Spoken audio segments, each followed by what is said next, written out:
Hey, everybody, we're going to be starting in just a moment.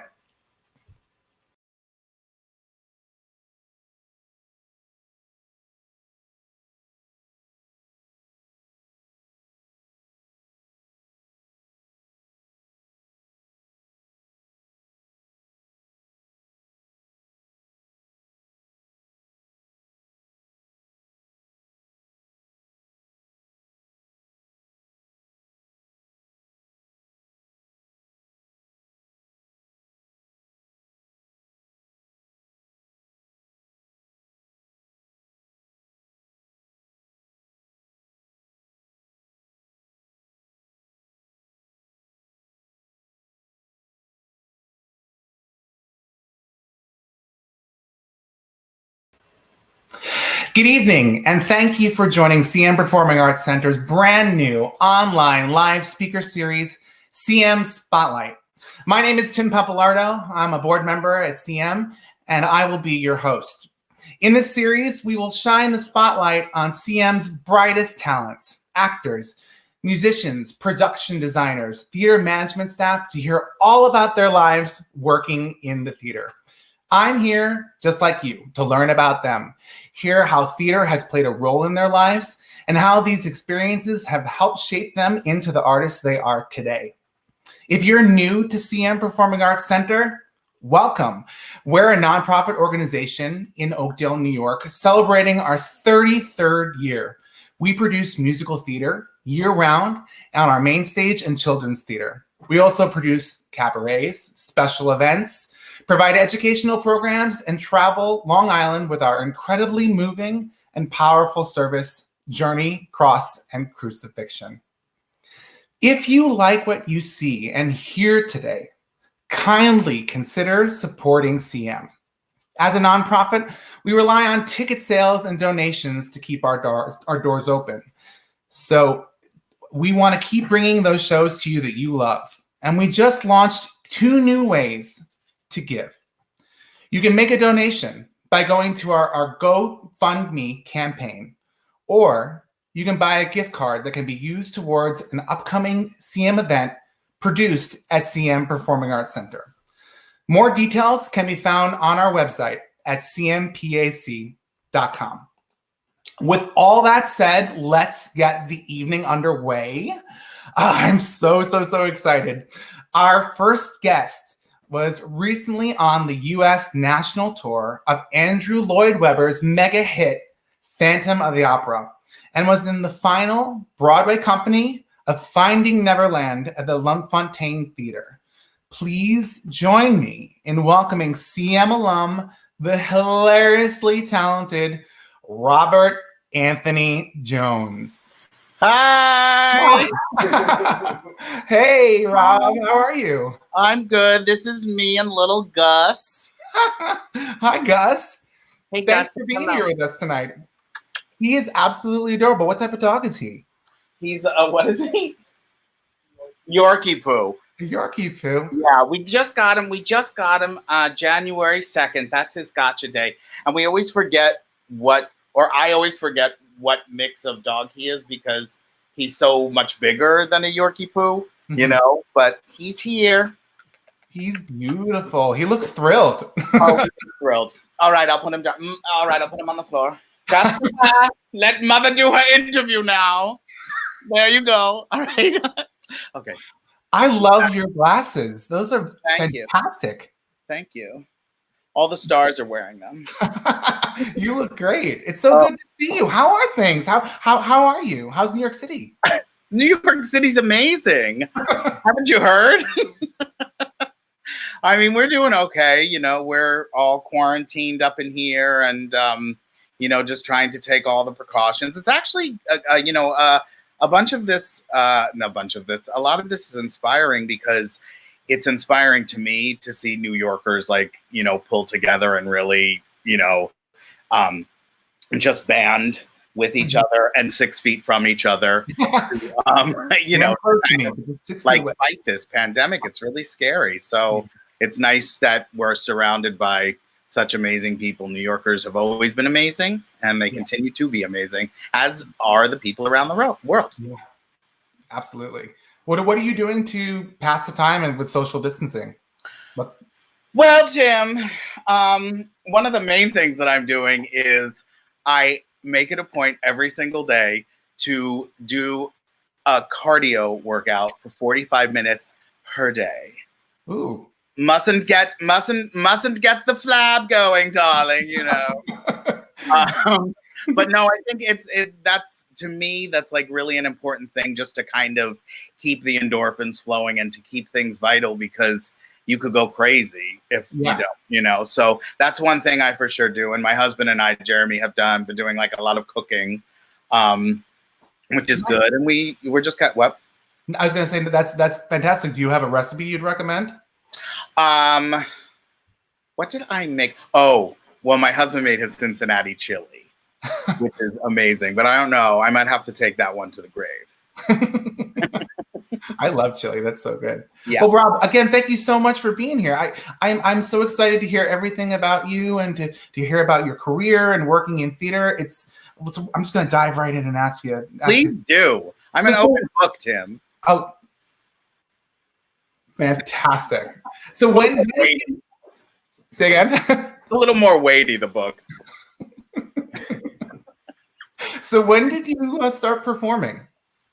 I started performing, well, if you don't count the time that I was a mouse in my second grade play, I started performing in 6th grade, where my sister, Cindy, was doing Oliver at the high school, and she asked me to audition for it. So I auditioned for Oliver, and I got called back for Oliver. I tell this story all the time.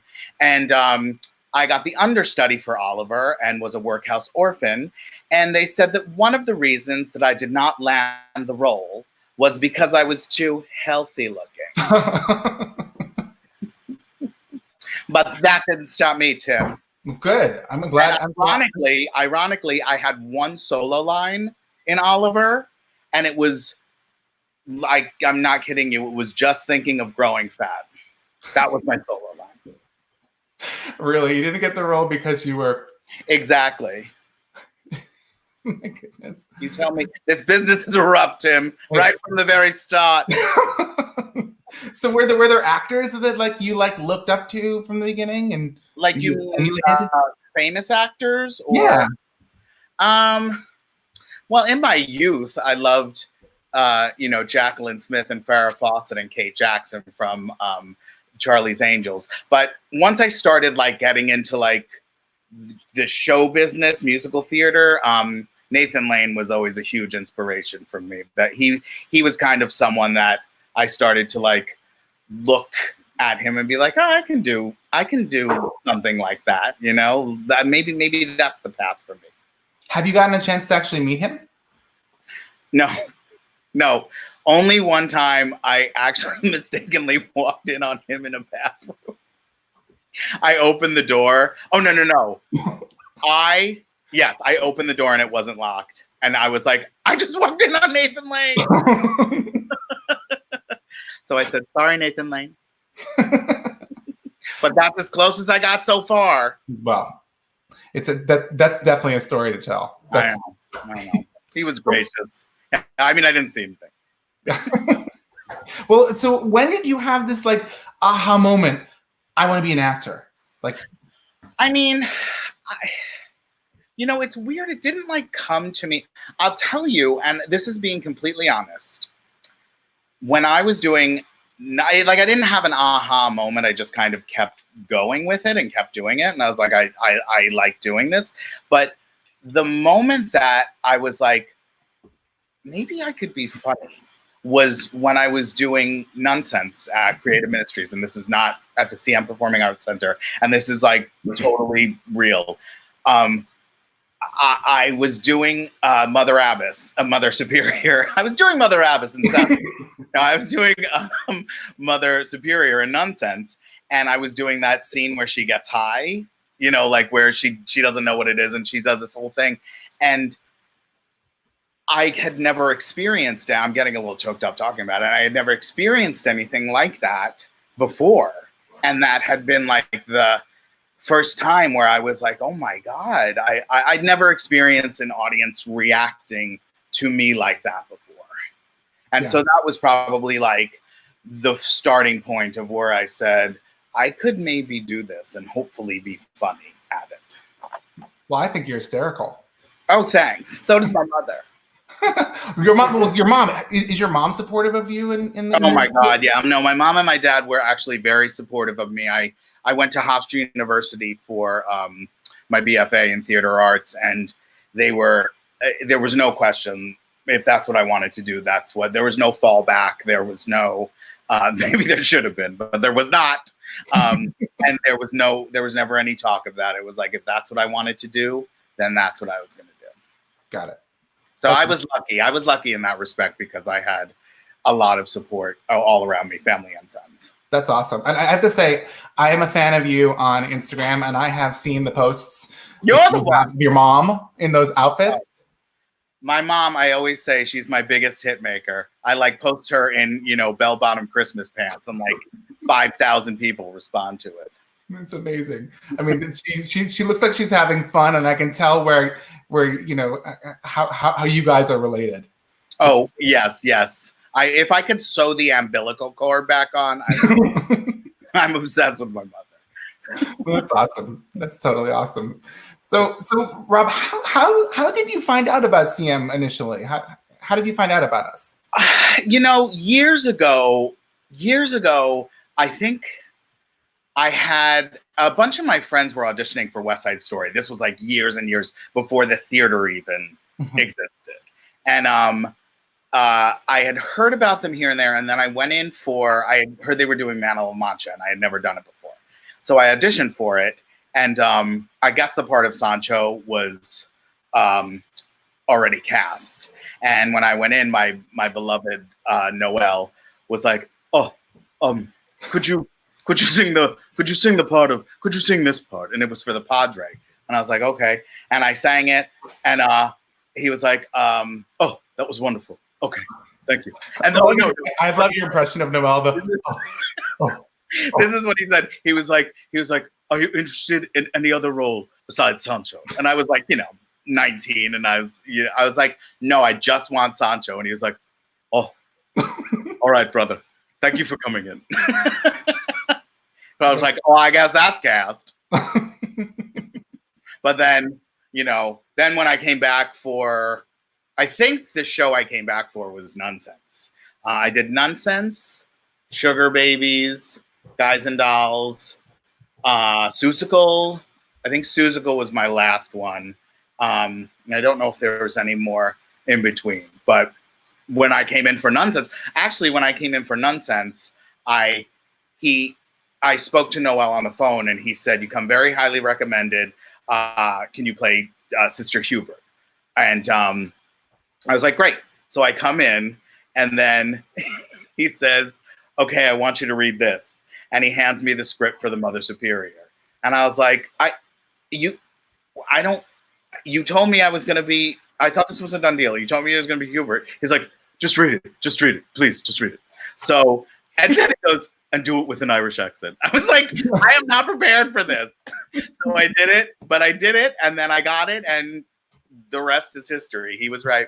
And Noel, by the way, became like one of my dearest friends in this whole business, community theater, regional theater, professional theater, Broadway. He's one of my inspirations still to this day. I was going to ask you, what do you think makes CM a special place? Do you think Noel played a role in that for you? Oh my God, yeah. Noel was like, one of the biggest contributors. Tim, I didn't know I was going to cry on this one. I thought I was going to come in and say some funny shit and leave. Yeah. Noel, and people who know him know this.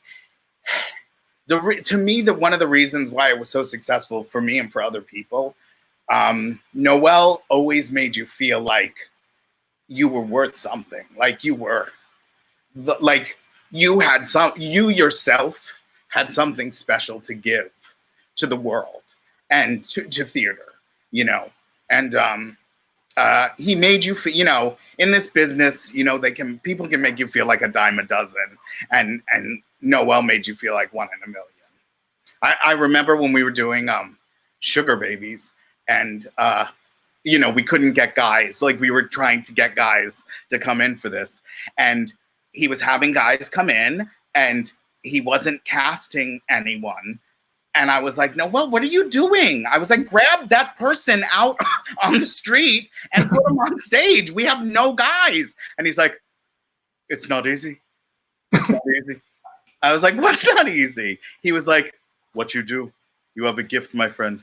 It's not easy what you do. The comedy, not everyone can do it. And it just like, it took the wind out of me, because I was like, I was about to say, because he was looking for quality, but you know, like, I mean, but it took the wind out of me that he cared so much to make this the best production possible. And it was a fabulous production. Our cast was wonderful. That's our goal still today, Rob, is to bring them together, to give them the support, and to let them shine on our stage. No, I know. I mean, that's always, I feel like that's always been the mission at CM, you know, and I'm so glad it's being upheld, and it's run by so many wonderful people still. Like, so many of my friends who I met during that time are in charge of it now. Thank God. Yeah.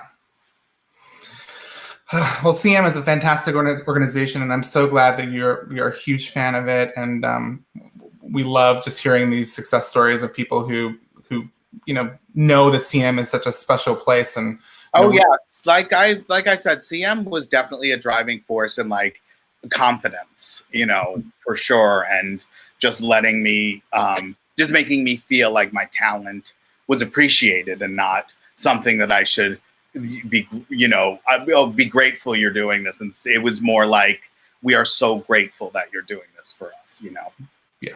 Yeah. So I'm going to change directions a little bit. And so you were in the original off-Broadway cast of Prince and the Pauper. Yes. What was it like Wow, originating? you really dug up my past. Say again? You really dug up my past. Yeah. You're going to need a bigger lift than that. Bring it in. Back it in. Back in the lift. What did you say? I was going to say, bring in the lift. Everyone. No, I heard that. Hilarious. What was the question? Well, I was going to say, so you were in the original off-Broadway cast of The Prince and the Pauper. Mm-hmm. What was it like originating a role? That was very cool. I actually had been with that show. We did readings. We had to have done about like 3 or 4 years of readings.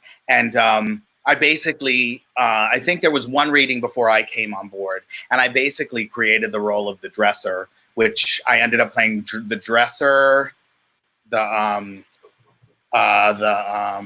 was his name? He was like the old guy, you know. Oh, the hermit. Thank you, honey. The dresser, the hermit, and I played the grandmother.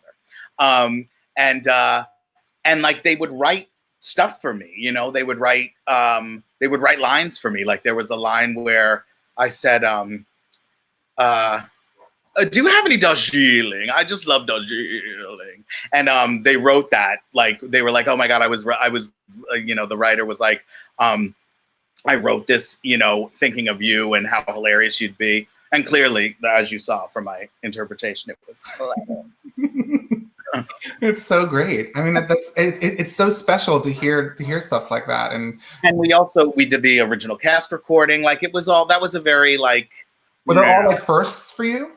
Yeah, that was a first, like an original cast recording, which you can still get. I think you can still get it on iTunes or and Amazon too.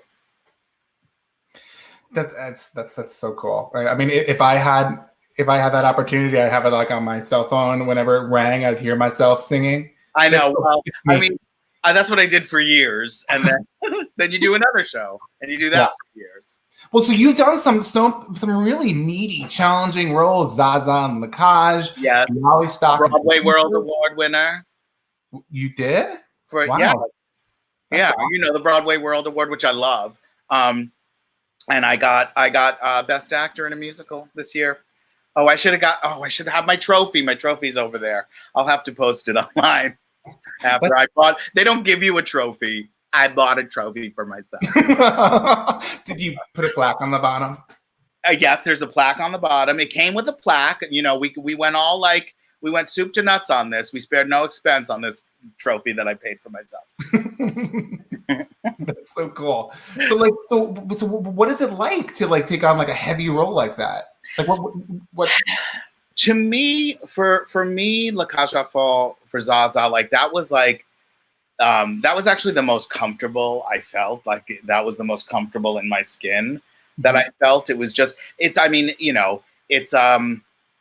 written by Harvey Fierstein. So, the script is incredible. So it's so, a lot of times when you're an actor, you're it's the hardest to just be in my experience. So you'll get a script and you'll try to put all the bells and whistles on it, and it doesn't need it. But most especially for La Cage, that script doesn't need it. So to just kind of go in there and say the words and sing the songs, it just felt like it was probably one of the most rewarding experiences that I've ever had. Today, I watched your video from your website from that production. Oh, really? Yeah, of course. And you look fabulous in that blue. Oh, I know. Oh, God. All the costumes were fabulous. They fit them right to me. It was a very, very special experience. You look beautiful. Thank you. You look beautiful. So is there a role that you haven't played yet that you do want to play? What's a meaty role you want to play? I don't. Zaza was it. I'm trying to think. I played Max in The Producers, which was huge. I played Pseudolus. I did at Creative Ministries as well. I played Pseudolus. I played Edna too, right? What? You played Edna too, right? Yes, Edna as well. Edna was. I like all the drag roles. But Edna was also a very. Oh God, look at me. Yep. She's a vision. That was also exciting too. I think I like Zaza and Edna because there's so much truth to them in their comedy. I think that's what I like to do the best, when there's vulnerability and truth that's mixed in with the comedy. That's probably my favorite comedy to play. But I'm trying to think if there's, maybe I haven't played Tevye yet. I kind of like to play Tevye. And also there was another one. Oh, I want to do Lord Farquaad in Shrek. That's a great character. Both of those are theater staples. I like super silly. I like meaty and I like super silly. So I remember when you announced that you got into Finding Neverland on Broadway, and how, just for me personally, so excited for you, because I love you as a performer, and there's so much that you bring to characters that you play on stage. But Finding Neverland and having the opportunity to be on Broadway, when you found out, where were you when you found out you got that? I will tell you exactly where I was. I was crossing 49th and 9th with my friend Brian, and and I had just finished the audition, and I said, and I went out with my friend, and we were hanging out, and I said, okay, let's just I never expected to hear as early as I did. I said, okay, let's just change location. We'll just go somewhere else. We'll hang out, and then I'll go home. And we were walking across 49th and 9th, and my phone rang, and it was my agent. And I looked up at the sign, and I clocked it in my head. And every time I walk past there, I look at it, and I answered. I was like, "Hello," and she goes, "You're going to Broadway," and I just crumpled a $2 bill on 9th Avenue. Not in the center of the street, right? On the curb. No, it was right in the center of the street. I was like, "Cab, you're gonna have to wait. I'm going to Broadway." And and then I called my husband. He started crying, and then I started crying, and then I called my mom and I said I got it, and she was like, "Oh, that's wonderful." And I was like, "And I just, and she's like, "Robert, are you crying?" And I was like, "Yeah." And she goes, "Well, stop that. You're gonna make yourself sick." I said, "It's a good cry, Mom." It's a good cry. So what did it mean to you to have that opportunity to perform on Broadway?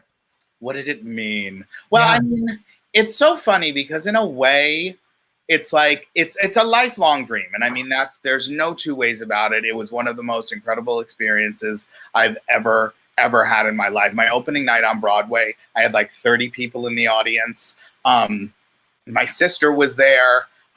Jeremy was there.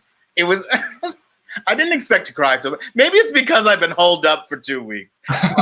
But it was beyond anything that I could have dreamed of, and then some, because like you have it in your head what your Broadway debut was going to be like, and to have it surpass all of your expectations and then some is like an incredible thing. And it was supposed to be for 3 weeks total, and it ended up being, I ended up going in and out of it. I played 2 different roles, and I ended up staying for the duration, going in and out. And then finally, I took over the role of Mr. Cromer and closed it on Broadway, which was also an incredible first. So also asking about a first, is that the first time you've also flew as well? Because you flew in Finding Neverland in pajamas. I flew. I flew in my suit, but at the end of the show, I wore a blue onesie. I think we have that picture. I think we found that picture of you in that. Did you? You dug it up from the right now? Oh, look at it. You look good in blue. Oh, thank you. It's my color. That's why I'm wearing it now. That I got from Macy's on sale in the women's department. No joke. But that was the first time. I think that was the first time I flew. That was definitely the first time I flew on Broadway, which was exhilarating. All of it was amazing.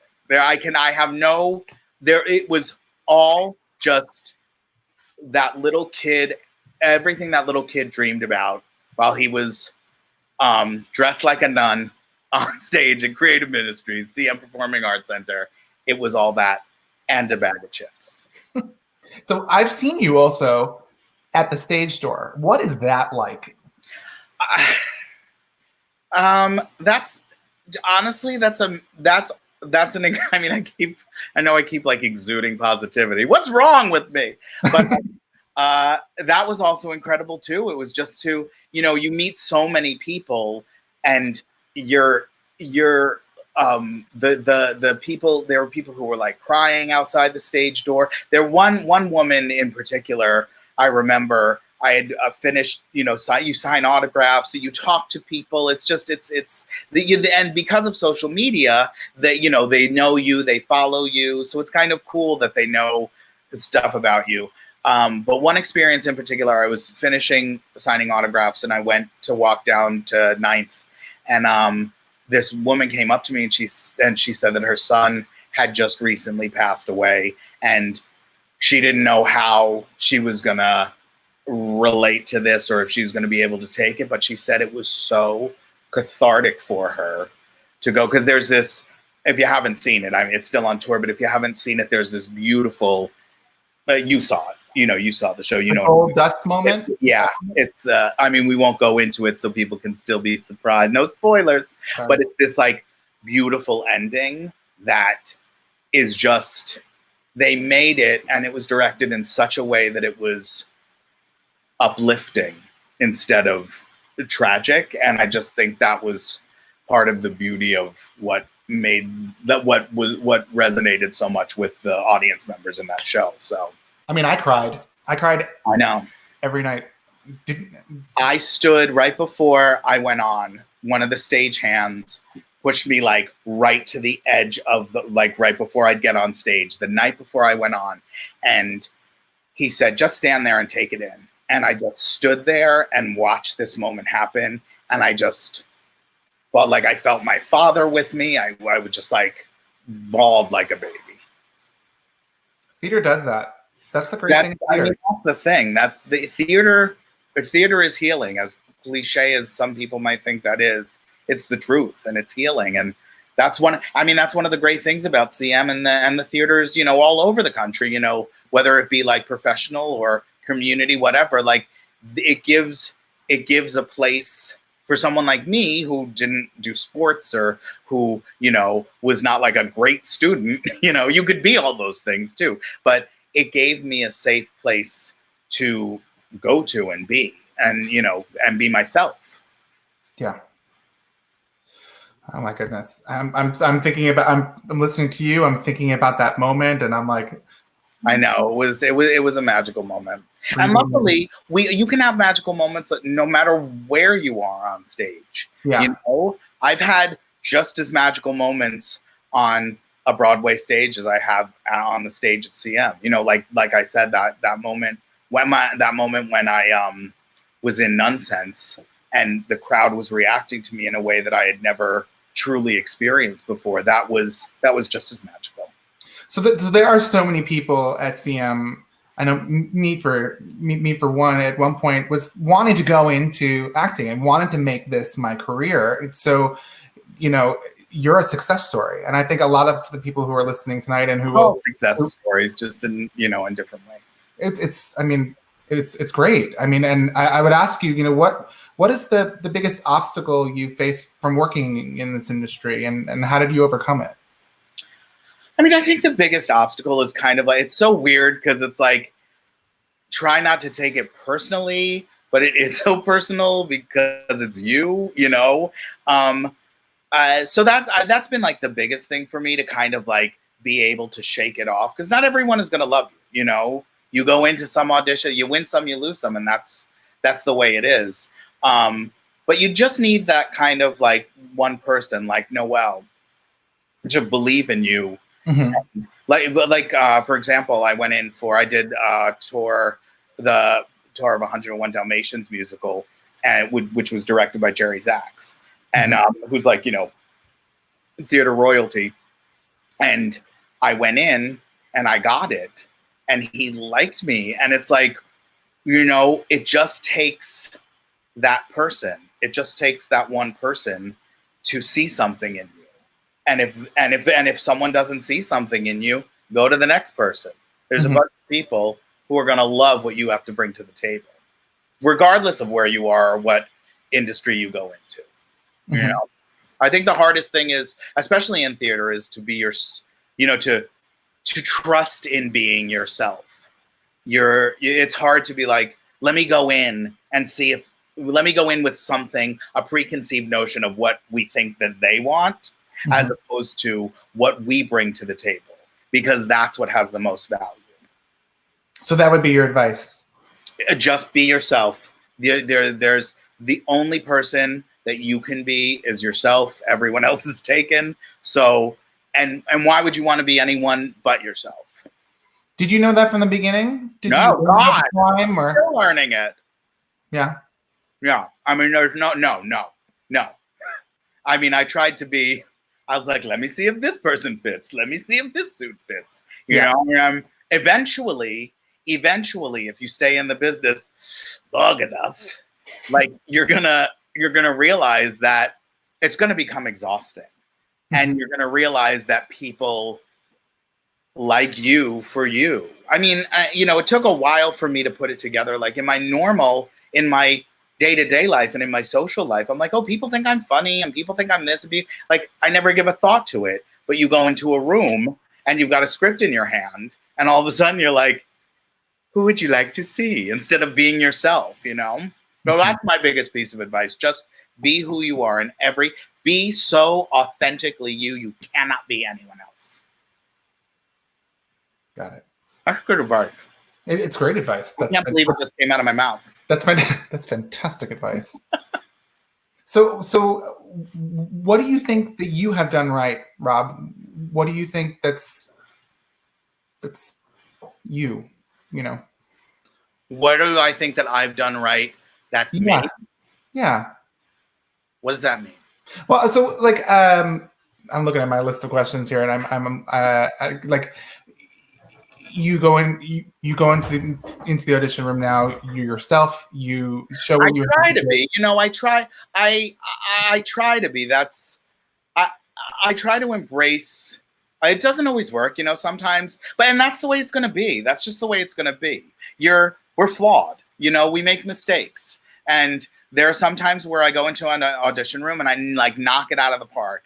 And there are some times when I go into an audition room, I'm like, boy, did I just stink up the joint. And a lot of times when you think you've stunk up the joint, there was one audition that I went on where I was like, oh my God, I would have hired me just to fire me. But then I got the job, so you never know. It's just be who you are. Like, I'm a quirky, eccentric, lovable rapscallion. And that's who I try to bring each time, If we were to open your audition book, what would we see in the book, and what would you what's that go-to audition song? Do you have a go-to audition song? Well, How Lovely to Be a Woman from Bye Bye Birdie. Oh. No, Really? I'm kidding. Is this thing on? No, one of my big go-to songs is Great Big Baby. It's by UB Blake. It's like from the 20s, and not a lot of people do it until now. I'm gonna look it up. I don't know it. Yeah. It's like, I'm just a great big baby. Oh no, wait. No. Not a Broadway baby. That's Broadway baby. Actually, what I sing is, I've literally sung this song for 20 years, and I just sang the wrong song. What I sing is, I'm a great big baby craving for a little love. That's one of my go-to songs, not the other one. And I also sing the song Quasimodo from When Pigs Fly. Okay. Quasimodo singing. He's like, now I got you in my tower, high above this Gothic tower. There's death below and heaven above. You're hired. You hear me, right? You're hired. Thanks. You're absolutely hired. So Rob, I'm going to ask you, what is a Sunday afternoon in your house? Well, that's a loaded question. A Sunday afternoon in my house, we kind of actually just like to. That's why this quarantine is, not actually that much different from what we do when we're together. We kind of just like chill out on the couch. We watch our shows. Like right now we're watching Parenthood. We love watching RuPaul, like any of the past drag races and stuff. Who are you rooting for this season? Do you have a guess who's gonna pull? Who do I like this season? It's so difficult. To me, it's so difficult in the beginning because there are so many drag queens and it's so hard. They're in so many different like scenes and scenarios and their dresses and everything that I can't pinpoint them until they get, until there becomes less of them. Who was the one who was just eliminated? I loved her and I was kind of bummed that she went. I didn't watch last week. I'm about to watch it. Oh, well, spoiler alert. Your own fault, Tim. It's true. What? It's okay. You can say who it is. Do you know who it is? Yeah. Rock'em Sock'em. I know. She was cool. I know. I loved her. And I still love her. But my favorite, I'm a big top 5 person. So my favorite is Bianca Del Rio, which of course is probably, many people's favorites. My second favorite is Ben de la Creme, and then Adore Delano, and then I love like Trixie Mattel and Katya. Oh, and I love Kimchi. Kimchi is an incredible makeup artist. Yeah. She does some incredible things. And have you seen the what is it? It's Trixie's movie that's currently, I think, coming onto Netflix. I forget what it is. Oh, no. Like, Are the Heartstrings or something like that? Something like that. We saw something because we watched Hurricane Bianca, which is Bianca Del Rio's movie, and then there was something next to it that was Trixie's movie that we were like, oh, we got to watch this. But we would actually, on the Phantom tour, that was a big thing. We would have like a RuPaul's Drag Race, like, you know, betting like who's gonna win and who's gonna, you know, like we were like, who's gonna win this one and who's gonna win that one. And yeah. I picked the winner when it was the one who had the flowers come out of her. Sasha Velour. Sasha Velour, yeah. Yeah. So I picked her. How much did you win? Did you win anything? We get like door prizes, you know, like I got like a Golden Girls, I got a Golden Girls like card game. And I got a sleep mask. Yeah. That was when you were on tour with Phantom of the Opera? Phantom of the Opera. What was it like being on the road? Like, have you done a lot of tours? I mean, I've been on the road a ton, and also I do a lot of regional theater, so that's kind of being on the road. But you know, being on the road, it has its challenges, but it's also has like a lot of rewards to it as well. And plus, to be on tour with the Phantom of the Opera, like the legitimate Phantom of the Opera, was like mind blown. Like 12-year-old little Rajalina Jolie, like sitting in his house, you know, with like Christine and Phantom, you know, stick figures.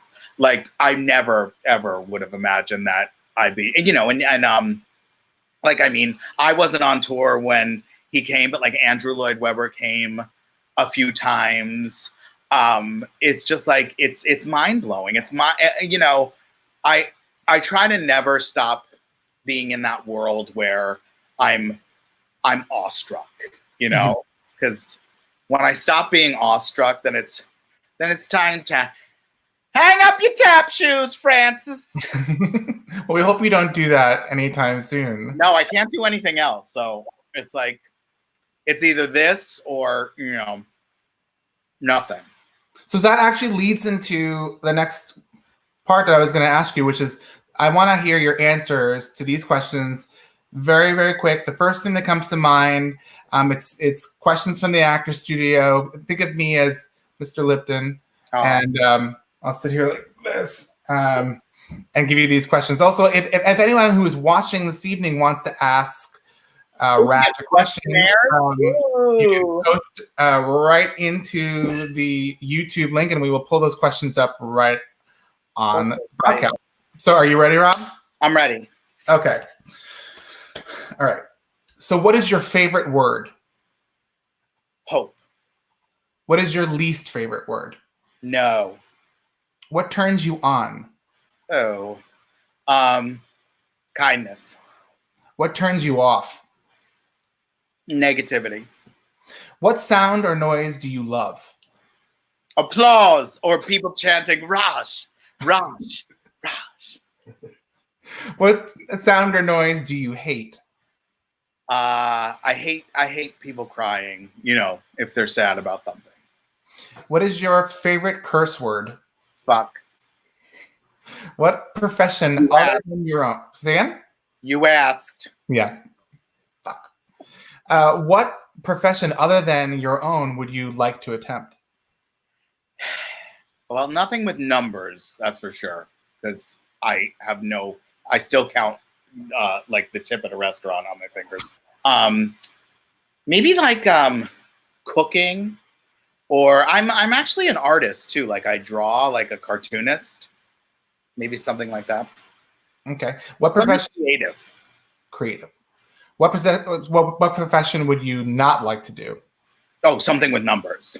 Like my brother is an amazing accountant, and I could never do what he does. And if heaven exists, what would you like to hear God say when you arrived at the pearly gates? And you were worried you wouldn't be let in. Awesome. Have you done those questions before? No. No, you're the first, Tim. Well, thank you for doing those with us. So I'm looking over at our YouTube page. Mark Ossay says, "Hey Rob, of course you're funny." Oh, thanks, Mark. We have Casey saying 6 feet between stardom, the Robert Anthony Jones story. Oh my gosh. Let's see. Hilarious. My hair, I'm like wilting here. From Dominic, never done Oliver, but I want to one day. Oh, yes. What role, Dominic? I hope he's talking about the show. Amanda said his Noel impression. Oh, thank you, sister. And then Terry Panetta chimed in. Yes. Is there a story there? Those were the days. No. Oh, she's probably going to kill me for telling this. One of the stories I remember from Guys and Dolls was I was Nathan. I either play Nathan or Nicely, and I was Nathan in that one. And Mickey Lambert was Adelaide, and we're very good friends. And we were doing the scene, and Tara Bias, one of my favorite people from CM, was Mimi. And there's a lot going on, there's a lot going on in the show. And one night she forgot to come on for Mimi and started getting changed for that. It happens. I mean, we've all done it, and she started getting changed for the next scene. But you really don't realize literally how crucial Mimi is in Guys and Dolls until she doesn't come on with her lines, because she's the linchpin for Adelaide finding out that Nathan is still running his crap game. And so we just kind of like fumbled along, and you start hearing like things in the audience, and like giggles in the audience. And I said, "Where is that Mimi?" I was on stage literally while Mickey was on stage. So I was like, "Mimi!" And I came back on, and I was like, "She'll be right here." And then she came on, she's like, "Adelaide." You gotta love moments like that. What? You gotta love moments like that. Oh my God, you have to, or you'll cry. But I know Tara Beers. I love Tara Beers. We had so much fun in that show. So I have another comment from Portia. No question here, but want to thank you for inspiring my 15-year-old Broadway hopeful. Oh, thank you so much. Oh my God, that's the real gift. Thank you so much. Keep going for it. Just keep being you and keep pushing for it. I think I was like 40, in my mid 40s before I made my Broadway debut. So, I stayed and I got there because there was no one left. Well, Rob, thank you so much for all the laughter and the joy you brought this evening. It's over already? Yeah. I mean, we've been going for 50 minutes. Do you 50 minutes? Solitude. No, no. But I wanted to say this has been an absolute pleasure for me. Thank you so much for being our first guest on. Well, thank you for asking me. Yeah, well, absolutely. And congratulations to you and all of your successes. And thank you. We hope that we're gonna say again. The same to you. Thank you. You're very successful. Oh, thank you. I'm glad to still be a part of a fantastic organization that does so much for our community, and it's great to be able to continue to work with CM. It's an organization that I grew up with when I'm 14 years old, walking in the door. I remember my audition, with Noel. Yeah. And just thinking, like, brother, what are you singing? Who are you? And I'm so glad that I had that opportunity and that CM is here, and I'm still here, and I love the people that are involved with CM, and it's being able to bring great people like you, giving them a platform to show their talents and to watch them just shine. Well, I know that Noel and Joe are looking down and smiling on you guys and saying, thank God for you. And, they put together a great family that, you know, continues to love and thrive to this day. Yeah, absolutely. Well, Rob, thank you so much again. And ladies and gentlemen, Robert Anthony Jones. Oh, please. Stop it. Stop it.